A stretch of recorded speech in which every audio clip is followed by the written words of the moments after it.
మరొకటి egg fried rice దించుకొని గిన్నె పెట్టేసుకొని ఇప్పుడు దీంట్లో ఆయిల్ పోసుకోవాలి. వండబోయే ఎగ్ ఫ్రైడ్ రైస్ కొంచెం డిఫరెంట్ స్టైల్లో వండుతున్నాను. రకరకాలుగా వండుకోవచ్చు ఎగ్ ఫ్రైడ్ రైస్. దాంట్లో ఒక రకం నేను ఈరోజు చూపిస్తాను. ఒక స్పూన్ ఆయిల్ వేసాను. కొంచెం ఈ ఆయిల్ వేడెక్కగానే దీంట్లో కొన్ని ఉల్లిపాయలు, కొన్ని పచ్చిమిరపకాయలు వేసి లైట్గా వేయించుకోవాలి. సో ఇక్కడ 80 టైమ్ 3 రన్ అవుతున్నాయి. ఇంకోటి కూడా పెట్టాలి, బట్ ఇది కొంచెం నూనె వేడెక్కిపోయింది. సో ఫస్ట్ నేను ఎగ్ ఫ్రైడ్ రైస్కి ఆనియన్ అండ్ చిల్లీస్ వేసి లైట్గా వేయించుకుంటున్నాను.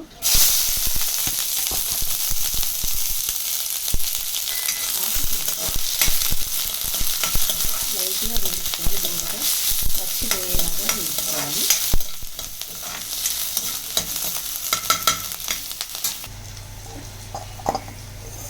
ఈ మాత్రం వేగితే సరిపోతుంది. దీన్ని ఒక గిన్నెలో తీసేసుకోవాలి.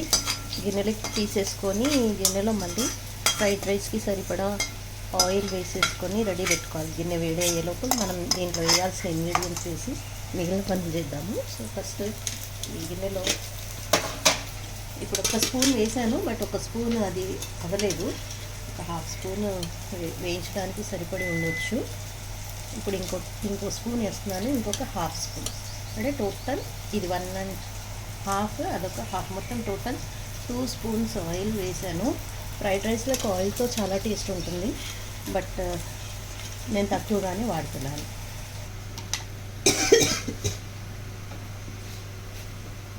ఉల్లిపాయలు, పచ్చిమిరపకాయల్లో కొంచెం పసుపు, లైట్గా కారము,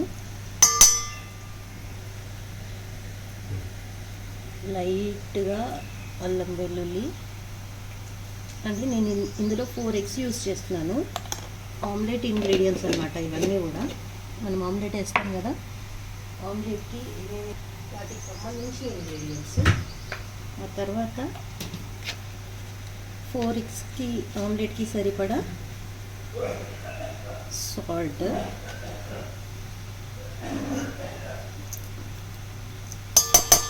సరిపోతుంది. వేసేసుకొని ఎగ్స్ బీట్ చేసేసుకొని బాగా బీట్ చేసి మిక్స్ చేసి పెట్టుకున్న ఈ ఆమ్లెట్ ఇంగ్రీడియంట్స్లో ఎగ్ కొట్టేసేస్తాను. 1 2 3 4 లాస్ట్ 5 ఎగ్స్ కొట్టాక మంచి బీట్ చేసుకోవాలి.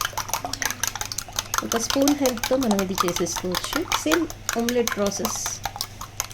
ఇక్కడ నేను ధనియా అవాయిడ్ చేస్తున్నాను, కొరియాండర్ పౌడర్ వేయట్లేదు. దీనికి బదులు నేను కొత్తిమీర వేస్తాను దీంట్లో. సో ధనియా పౌడర్ వేయలేదు. సో మంచి బీట్ చేసుకోవాలి.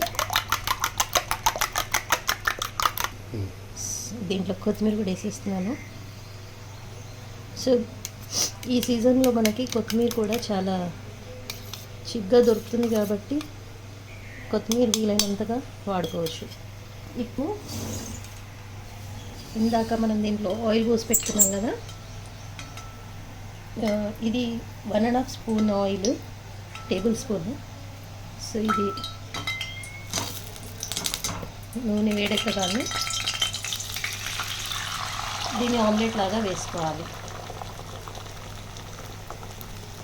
వేసేసి లిడ్ పెట్టేయాలి. సిమ్లో స్లో కుక్ చేయాలి. ఇప్పుడు మన ఆమ్లెట్ పరిస్థితి ఏంటో చూద్దాం.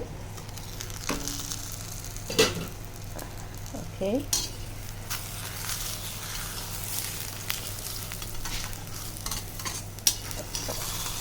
ఇక్కడ మనకు omelette shape is not important. కింద అడుగంటకుండా మనము దీన్ని, ఎందుకంటే దీన్ని ఇట్లాగూ కొంచెం అడుగంటేసింది, కొంచెం ముందు తీసేసుకోవాలి. బికాస్ ఇది స్టీల్ అయినందున ఇంత తొందరగా కుక్ అయిపోయింది.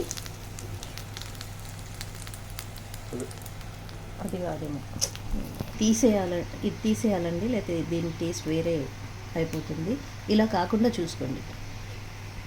మళ్ళీ కాసేపు లిడ్ పెట్టేసి ఆమ్లెట్ని కుక్ చేసేసుకుందాం. మరీ ఎక్కువగా కుక్ చేయొద్దు. ఆమ్లెట్ స్మెల్ ఆహా రూమ్ అంతా పాకిపోయింది, గుబాలిస్తుంది. ఈ బౌల్ ఫుల్ కప్ అంతా రైస్ తీసుకుంటున్నాను నేను, పెద్ద బౌల్. దాదాపు మనకి ఒక 300 గ్రామ్స్ రైస్తోని వండిన రైస్ ఇది. దీన్ని మనము క్రమ్స్ చేసుకోవాలి. పొటాటో స్మాషర్ తీసేసి క్రష్ చేస్తాను. కొంచెం ఉంది, పర్లేదు. సో ఇప్పుడు దీన్ని మనం ఈ విధంగా ముక్కలు చేసుకోవచ్చు. లేదు ఎందుకు సౌండ్ పొల్యూషన్ అని అనుకుంటే దీంతో ఈ విధంగా కూడా చేసుకోవచ్చు. ఇది బెస్ట్. మరీ సన్నగా చేసుకోవద్దు, బికాజ్ మనం బయటలో ఒక మంచి సైజ్ పీస్ ఉంటే చాలా టేస్టీగా ఉంటుంది కాబట్టి మొత్తం మిక్స్ అయిపోయి నుజ్జు అయిపోయి చిన్న చిన్న ముక్కలు అంటే తిన్న ఫీలింగ్ ఉండదు, ఆమ్లెట్ తిన్న ఫీలింగ్ ఉండదు. సో ఇది ఈ విధంగా మనం చేసేసుకొని దీన్ని వేరే బౌల్లోకి షిఫ్ట్ చేసేసుకోవాలి. నేను బౌల్లోకి షిఫ్ట్ చేస్తున్నాను. ఒకని ఎగ్ని మిక్స్ చేసేసి ఫ్రై చేసుకోవాలి. 1 స్పూన్, 1.5 స్పూన్ గుర్తుంది కదా, ఇంతకుముందు 2 టేబుల్ స్పూన్స్ వాడాము, ఇప్పుడు 1.5 స్పూన్ రైస్ కోసం. అదే గిన్నెలో ఆయిల్ పోసాను. ఇందులో వేయాల్సిన ఇంగ్రీడియంట్స్ ఏంటంటే ఇది కొంచెం అన్యూజువల్, బట్ ఇప్పుడు ఈ రైస్ని ఆయిల్లో డైరెక్ట్ వేసేస్తున్నాను. ఇది ఫ్రైడ్ రైస్ కాబట్టి ఆయిల్లో ఫ్రై చేస్తున్నాను అన్నమాట రైస్ని. సో దట్ రైస్ ఇంకా మంచి పొడిగా అవుతుంది, ప్లస్ ఆయిల్లో ఫ్రై అయ్యి రైస్కి టేస్ట్ ఎన్హాన్స్ అవుతుంది. ఫుల్ ఫ్లేమ్లో ఈ రైస్ని ఫ్రై చేసేసుకోవాలి. ఈ ఆయిల్ మొత్తం రైస్కి కోట్ అయ్యేలాగా మంచిగా కలుపుకోవాలి. నేను ఆయిల్ తక్కువ వేసాను, ఇక్కడ మీరు ఇంకొక టేబుల్ స్పూన్ ఆయిల్ యాడ్ చేసుకుంటే ఇంకా చాలా టేస్టీగా షైనీగా వస్తుంది ఫ్రైడ్ రైస్. చాలా టేస్టీగా ఉంటుంది. పిల్లలైతే అసలు ఇష్టంగా తింటారు, పిల్లలు ఇంటి పెద్దలు కూడా ఇష్టంగా తింటారు. సో రైస్ని ఈ విధంగా ఫ్రై చేసేస్తున్నాను. ఇప్పుడు ఓకే, రైస్ కూడా మంచి ఫ్రై అయిపోయింది. ఇప్పుడు కొన్ని ఇంగ్రీడియంట్స్ వేయాల్సినవి అదేంటంటే పచ్చి ఆనియన్, పచ్చిమిర్చి అండ్ పచ్చి కొరియాండర్,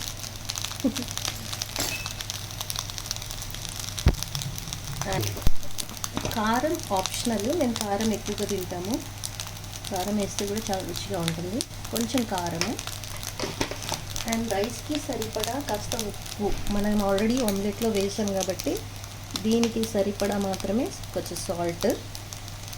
ఇది ఒక టీ స్పూన్ అంటే తక్కువగానే ఉంది. సో ఇవన్నీ వేసి ఇప్పుడు మళ్ళీ దీన్ని మిక్స్ చేసుకోవాలి.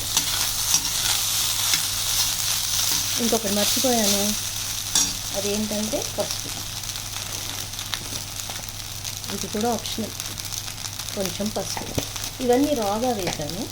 సో ఇందులో ఈ రా ఆనియన్ అండ్ రా చిల్లీస్ టేస్ట్ చాలా బాగుంటుంది. You must try it. మీరు ఏ ఫ్రైడ్ రైస్ చేసినా రాగా ఆనియన్ అండ్ రా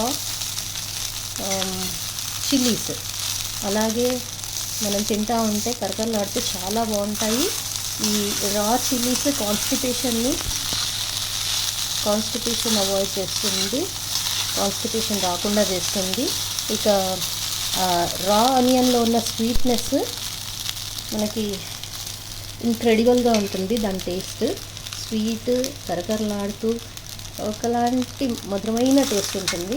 ఇప్పుడు నేను మనం ఇందాక ఫ్రై చేసుకున్న గ్రాముల్స్. వీటిని ఇందులో వేసేసి మిక్స్ చేసేస్తాం. అంతే, ఇది ఎగ్ ఫ్రైడ్ రైస్. ఇది వేసాక ఒక 2 minutes ఆర్ 3 minutes స్లో ఫ్లేమ్లో మనం దీన్ని అలా మూత పెట్టి ఉంచేసుకుంటే ఎగ్లో ఉన్న ఫ్లేవర్, ఆమ్లెట్ ఫ్లేవర్ అంతా కూడా రైస్కి వచ్చేస్తుంది. అలాగే రైస్లో వేసిన మసాలాలన్నీ కూడా ఎగ్ పట్టేస్తాయి. ఈ విధంగా రెండింటిని బాగా మిక్స్ చేసేసుకొని ఒక 2 minutes లిడ్ పెట్టేసి ఉంచేసి ఆ తర్వాత సర్వ్ చేసుకొని తింటే టేస్ట్ అదిరిపోతుంది. పిల్లలైతే ఇంకా కావాలని మారం చేస్తూ ఉంటారు. ఒక 2 minutes పెట్టేస్తున్నాను.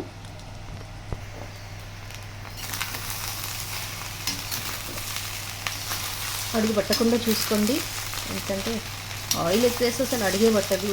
బట్ నేను ఆయిల్ తక్కువ వేస్తాను కాబట్టి కొంచెం నాకు ఇది, పైగా ఇది స్టీల్ గిన్నె కాబట్టి, మందపాటి గిన్నె అయినా స్టీల్ కొంచెం తొందరనే వేడెక్కుతుంది కాబట్టి. సో కలిపేసాను, ఇప్పుడు ఇది రెడీ. దీన్ని ఆఫ్ చేసేస్తున్నాను. This is all about egg fried rice.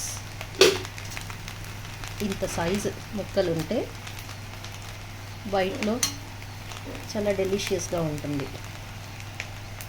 Okay, this is Sandhya's cuisine. Must try.